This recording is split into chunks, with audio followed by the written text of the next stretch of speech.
Hi viewers, welcome to our channel. ప్రస్తుతం మనతో పాటు సీనియర్ జర్నలిస్ట్ దామ బాలా సార్ వారితో మాట్లాడదాం.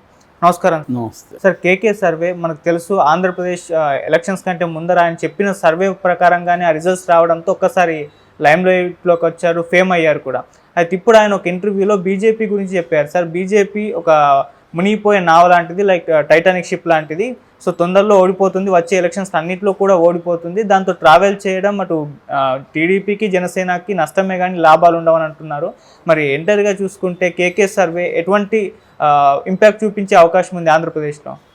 కేకే మామూలుగా అతను చూడడానికి ఏదో సాధారణంగా అతనికి పెద్ద బ్రెయిన్ లేదేమో అన్నట్టుగా ఉంటాడు, కానీ అతను సర్వే మాత్రం పక్కాగా ఎవరు ఊహించని సర్వే చేశాడు. అతను ముందుగా సర్వే చేసినప్పుడు, అంటే ఎగ్జిట్ పోల్స్ వచ్చినప్పుడు అతన్ని ఎవరు కూడా నమ్మలేదు. ఎందుకంటే అతను పెద్ద చాలా తెలివిగా ఉన్నట్టుగానే అట్లా ఏమీ లేడు.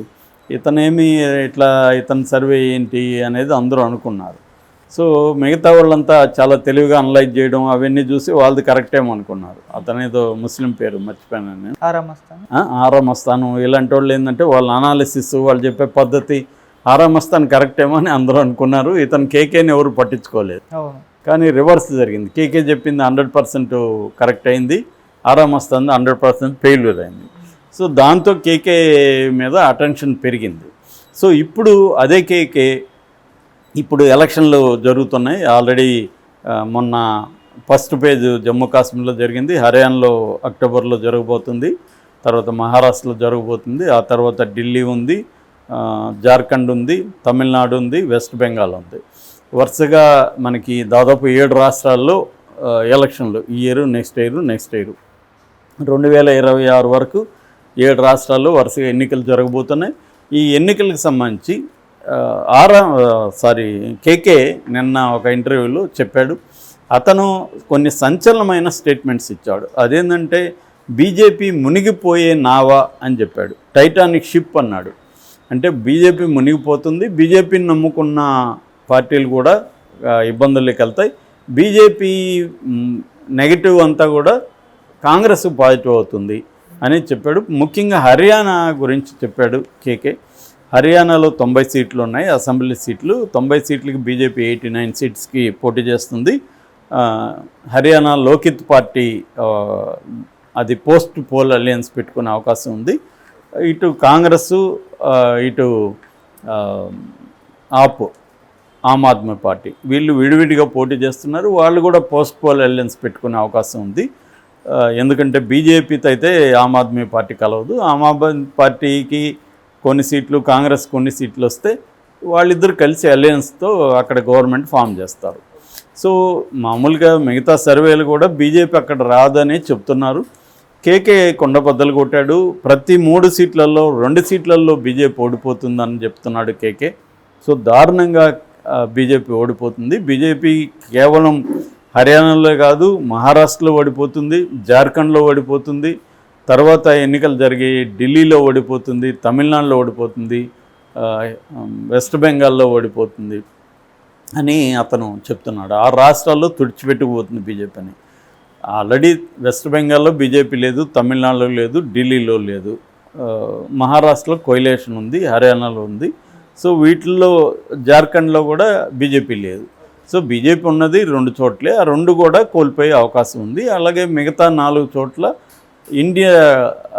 ఇండియా కూటమి అలయన్స్ మళ్ళీ అధికారంలోకి వస్తుంది. ఖచ్చితంగా ఇది బీజేపీకి దెబ్బే. ఎందుకంటే ఈ 6 స్టేట్స్లో బీజేపీ కానీ కోల్పోతే ఆ మేరకు నెక్స్ట్ వచ్చే 2029లో వచ్చే ఎంపీ ఎలక్షన్లో ఈ ప్రభావం పడుతుంది. సో ఎందుకంటే మామూలుగా ఇప్పుడు 3 సార్లు ఒక పార్టీ కంటిన్యూగా అధికారంలోకి రావడం మాటలు కాదు. మామూలుగా 2 సార్లు రావడమే ఎక్కువ. 3వసారి కూడా వచ్చాడు మోడీ అంటే అది అసాధారణం. అలాంటిది 4వసారి కూడా మోడీ రావడం అంటే అది జరగని పని మామూలుగా అయితే. ఎందుకంటే వాళ్ళు కేవలం మతతత్వాన్ని నమ్ముకొని బీజేపీ ప్రధానంగా ఆ ఇష్యూని చేసుకొని రావాలనుకుంటుంది. కానీ అది సాధ్యం కాదు. ఎందుకంటే ప్రజలకి రియల్ ఇష్యూస్ ఎప్పుడైనా తాగుతాయి. మతం ఎంతసేపు 4 రోజులు గణేష్ చతుర్థి అదేదో చేశారు నిమజ్జనం, మళ్ళీ వాడికి కడుపు కాలుతుంది, వాళ్ళ ఇంట్లో సమస్యలు వస్తాయి, వాడు పోయి పని చేసుకొని డబ్బులు సంపాదించుకోవాలి కదా. 4 రోజులు తాగుతారు, ఎంజాయ్ చేస్తారు, ఎన్ని రోజులు చేయగలరు? కాబట్టి మళ్ళీ రియల్ ఇష్యూస్ మళ్ళీ వెళ్తే కూరగాయల రేట్లు అన్ని రేట్లు పెరిగి ఉంటాయి. మళ్ళీ ఉద్యోగాలు రావు, ఇవన్నీ రియల్ ఇష్యూస్ వస్తాయి కదా. అప్పుడు మళ్ళీ ఈ ప్రభుత్వం ఏం చేస్తుంది, మనకేమిస్తుంది అనేది వాళ్ళకి చర్చకు వస్తుంది. కాబట్టి బీజేపీకి కన్సిక్యూటివ్గా 4th విన్నింగ్ అనేది వెరీ వెరీ డిఫికల్ట్, ఇంపాసిబుల్ అని చెప్పలేం, డిఫికల్ట్. సో దీన్ని ఉపయోగించుకొని ఇండియా కూటమి నిజానికి 3rd ఎలక్షన్లో, మన జరిగిన ఎలక్షన్లో కూడా ఇండియా కూటమి కానీ ఇంకొంత ముందుగా మేల్కొని వాళ్ళల్లో ఐకమత్యం బాగుని ఉంటే అసలు బీజేపీ వచ్చేది కాదు. ఎందుకంటే బీజేపీకి బాగా డౌన్ అయిపోయింది సీట్ల పరంగా, 60 సీట్ల పరంగా దాదాపు 60 సీట్లు తగ్గిపోయినాయి. అందువల్ల చంద్రబాబు మీద, నితీష్ కుమార్ మీద డిపెండ్ అయ్యి ఇవాళ బీజేపీ అధికారంలో ఉంది తప్ప వేరే ఏమీ లేదు, గత్యంతరం లేదు బీజేపీ. సో ఈ కాంటెక్స్లో కేకే చెప్పింది వాస్తవానికైతే దగ్గరగా ఉంది. అతన్ని ఇప్పుడు కూడా మనం అభినందించాలి, వాస్తవానికి దగ్గరగా చెప్పాడు. సో అయితే ప్రధానంగా హర్యానా విషయం మాత్రం అతను చెప్పాడు. హర్యానాలో అనేక ఇష్యూస్ ఏమున్నాయంటే, ఒకటేమో ఫామ్ లాస్, అంటే వ్యవసాయ చట్టాలు, 3 చట్టాలని బీజేపీ తీసుకొచ్చింది. దాని పట్ల మనం పంజాబ్, హర్యానా రైతులే కొన్ని నెలల పాటు వాళ్ళు ధర్నాలు, ఢిల్లీకి వెళ్ళి వీధుల్లో కూర్చున్నారు. వాళ్ళని అనేక రకాలుగా మోడీ ప్రభుత్వం హింసించింది, వాళ్ళని బుల్డోజర్లు ఉపయోగించింది, ఎక్కడికక్కడ ఆపేసింది, వాళ్ళ మీద కేసులు పెట్టింది, రకరకాల వాళ్ళ మీద రౌడీ ఎలిమెంట్స్ని ప్రయోగించింది. అయినా కూడా ఆ రైతులు తగ్గలేదు, ధైర్యంగా ట్రాక్టర్లు తీసుకొని, వేలాది ట్రాక్టర్లు తీసుకొని ఢిల్లీ మీదకి దాడి చేశారు, ఫైట్ చేశారు. దానివల్ల ఫామ్ లాస్ అనేవి ఇప్పటికి కూడా బీజేపీకి యాంటీగా పనిచేసే అవకాశం ఉంది. అట్లాగే అగ్నిపథ్ స్కీమ్, దీని అగ్నివీర్ స్కీమ్ అంటారు. బీజేపీ ఏంటంటే 4 ఏళ్ళు మాత్రమే మిలిటరీలో ఉండే ఒక స్కీమ్ పెట్టింది. దానివల్ల వాళ్ళకి ఆ 4 ఏళ్ళ ఉద్యోగం ఉంటుంది, జీతం ఉంటుంది తప్ప తర్వాత ఏం పెన్షన్ కానీ ఇతర సౌకర్యాలు కానీ ఏమి ఉండవు. అది చాలా తీవ్రంగా బీజేపీకి వ్యతిరేకత వచ్చింది. ఓకే. దాని తర్వాత అన్ఎంప్లాయ్మెంట్, మేజర్గా మన దేశంలో ఏంటంటే విపరీతంగా అన్ఎంప్లాయ్మెంట్ పెరిగిపోయింది బీజేపీ ప్రభుత్వం హయాంలో. ఎందుకంటే ఎంప్లాయ్మెంట్కి సంబంధించిన స్కిల్ సెట్ని యూత్కి అందించడంలో బీజేపీ ఫెయిల్యూరు. ఒక అంచనా ప్రకారం ఆస్ట్రేలియా లాంటి, జర్మనీ లాంటి దేశాలతో పోలిస్తే మనం 100-140 సంవత్సరాలు వెనకబడి ఉన్నాం స్కిల్ సెట్లో.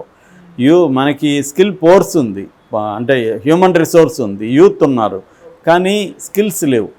ఫర్ ఎగ్జాంపుల్ పెద్ద ట్రక్స్ ఉంటాయి కదా, నిడివైన ట్రక్స్, ఆ డ్రైవర్సు సంవత్సరానికి కొత్తగా 6 లక్షల మంది కావాలి, కానీ అటువంటి ట్రైన్డ్ డ్రైవర్స్ లేరు మనకి. అందుకని పెరుగు లాంటి దేశాల నుంచి మనకు వస్తున్నారు.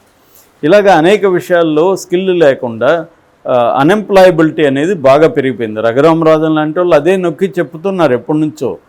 దీనిపైన కేంద్రీకరించండి, మీరు చిప్స్ మ్యానుఫ్యాక్చరింగ్ ఇంకొకటి చేస్తున్నారు, అది కాదు, అన్ఎంప్లాయ్మెంట్ని అడ్రస్ చేయండి అని మోడీని చెప్తున్నారు. మోడీ వాళ్ళు కూడా మన బడ్జెట్లో కూడా దీన్ని అడ్రస్ చేస్తున్నారు, కానీ ఇదంత ఈజీ వ్యవహారం కాదు. ఇది కూడా ఒక మేజర్ ఇష్యూ. అట్లాగే రెగ్యులర్స్ ఇష్యూ, రెగ్యులర్స్ మనకు తెలుసు, బ్రిజ్మోహన్ దాస్ అతని పేరేదో ఉంది, బ్రిజ్భూషణ్, అతను వల్ల వినీష్ పోగొట్టు ఇలాంటి వాళ్ళు ఎంత ఇబ్బందులు పడ్డారని మనం చూసాము. అది కూడా హర్యానాకు సంబంధించిన ప్రధానమైన ఆస్పెక్ట్లలో అది ఒకటే. అట్లాగే ఎంఎస్పి అంటే కనీస మద్దతు ధర, మినిమం సపోర్ట్ ప్రైజ్ అంటాము.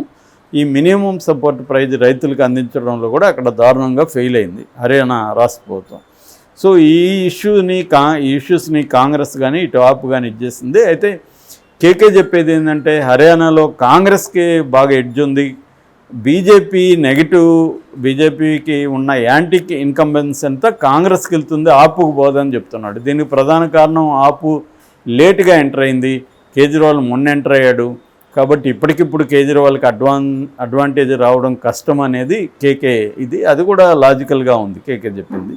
సో ఓవరాల్గా ప్రధానంగా అతను హర్యానాది వివరించాడు, మిగతా రాష్ట్రాలన్నింటిలో కూడా ఓడిపోతుందన్నాడు. అదైతే వాస్తవానికి దగ్గరగా ఉంది కేకే చెప్పింది.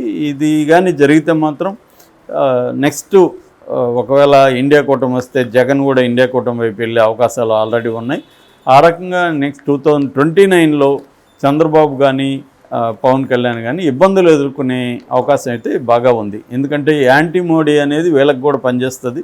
ఆల్రెడీ వీళ్ళకి ఎట్లాగో 5 ఏళ్లలో యాంటీ ఇన్కంబెన్స్ చంద్రబాబుకి పవన్ కళ్యాణ్కి వస్తుంది.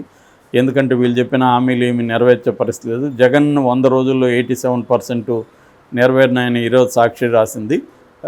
ఈ చంద్రబాబు పాలనలో సూపర్ 6 ఒక ఏది కూడా అవ్వాల, ఒక పెన్షన్లు తప్ప ఇంకేది కూడా ఇప్పటివరకు అయితే ఏమీ ముందుకెళ్ళలేదు. ఖచ్చితంగా యాంటీ ఇన్కంబెన్సీ